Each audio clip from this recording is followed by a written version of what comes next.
Ari Hanggara terlahir sebagai anak kedua dari pasangan Martino Ediwan dan Dahlia Nasution. Saat orang tuanya berpisah, Ari bersama dua orang saudaranya dibawa sang ayah untuk hidup bersama ibu tirinya bernama Santi. Ayahnya adalah pengangguran, dan ibu tirinya bekerja kantoran. Ayah dan ibu tirinya menganggap Ari sebagai anak yang nakal, karena beberapa kali mereka mendapati Ari mencuri uang. Karena kesal dengan perbuatan Ari, ayah dan ibu tirinya kerap menyiksanya. Tanggal 8 November 1984, Ari Hanggara meninggal dunia di usia 7 tahun. Hari itu ia disiksa sejak siang. Ia dipukul, ditendang, ditampar, disuruh jongkok dan berdiri secara terus-menerus sampai kelelahan. Pada malam harinya, ia disuruh berdiri menghadap tembok. Kepalanya sempat dibenturkan ke tembok. Ia juga tidak diperbolehkan makan serta minum dan dikurung di dalam kamar mandi. Saat ayahnya terbangun dan hendak ke kamar mandi, ia mendapati Ari telah terkapar dan membawanya ke rumah sakit. Di perjalanan Ari meninggal dunia.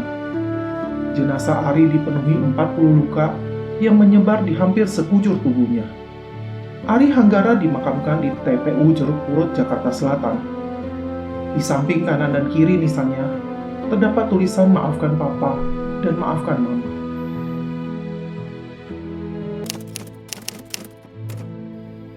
Pada tahun 1987, di Desa Pantai Raja, Kabupaten Kampar Riau, seorang ibu tiri bernama Rosina Boru Siregar melakukan kekerasan terhadap anaknya Imanwanto yang berusia 3 tahun 2 bulan.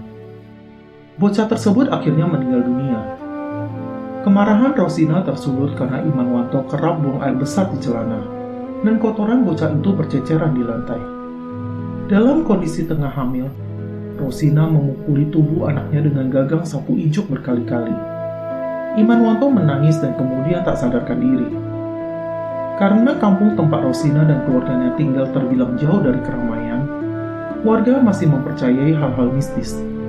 Karena itulah Rosina menganggap Imanwanto pingsan karena diganggu setan. Bocah itu kemudian dibawa ke dukun dan diguyur air santan yang dianggap sebagai penangkal gangguan makhluk gaib dan guna-guna. Namun kondisinya justru semakin parah. Karena tak berangsur pulih, akhirnya sore hari Imanwanto dibawa ke Rumah Sakit Umum Pekanbaru. Tetapi ia meninggal dunia. Sejumlah kejanggalan pada jasad Imanwanto membuat curiga dokter rumah sakit. Jenazah bocah itu tak segera diizinkan dibawa pulang, tetapi bersama polisi dilakukan pemeriksaan. Hasilnya diketahui bahwa kematian Imanwanto disebabkan benturan benda keras di belakang kepala.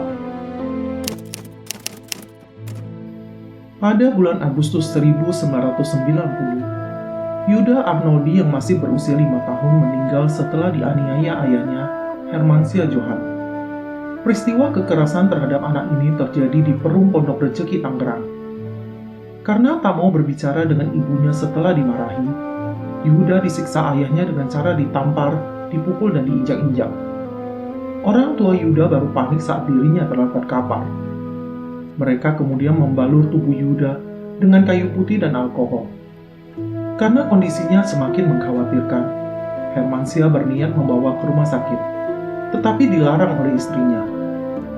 Pukul 2:30 dini hari, saat Hermansyah hendak ke kamar mandi, ia mendapati Yuda telah meninggal dunia. Pasangan ini semula berbohong kepada tetangganya bahwa anaknya meninggal karena sakit panas dan kejang. Namun akhirnya ia mengaku ketika diinterogasi aparat kepolisian. Jenazah Yuda yang telah dikubur kemudian dibongkar. Dokter yang mengautopsinya melaporkan bahwa terdapat jejak kekerasan benda tumpul pada jenazah itu.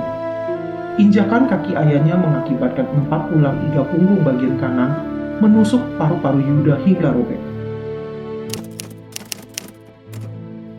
Pembunuhan Angeline Megawe, anak perempuan berusia 8 tahun, terjadi pada tanggal 16 Mei 2015 di kota Denpasar, Bali.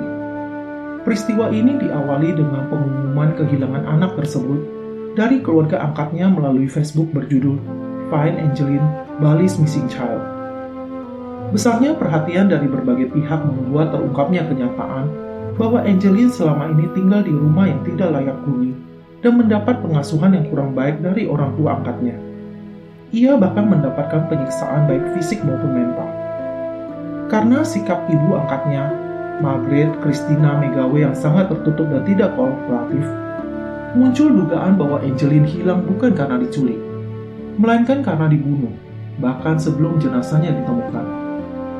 Pencarian Angeline terhenti setelah ia ditemukan dalam keadaan tewas terkubur di halaman belakang rumahnya pada hari Rabu 10 Juni 2015. Jasadnya dalam kondisi membusuk di bawah pohon pisang, ditutup sampah, terkubur bersama bonekanya.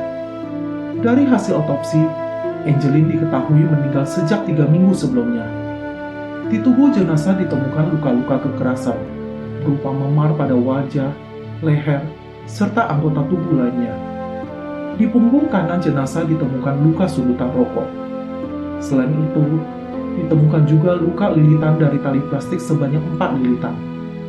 Sebab kematiannya dipastikan karena kekerasan benda tumpul pada wajah dan kepala yang mengakibatkan pendarahan pada otak. Dari hasil penyelidikan kepolisian diketahui, pelaku pembunuh bocah malang itu adalah ibu angkatnya, yaitu Margaret Megawe, dibantu oleh mantan pembantunya Agustai. Terima kasih sudah menonton video ini. Jangan lupa like, subscribe, share, and comment. Sampai jumpa di pembahasan berikutnya ya.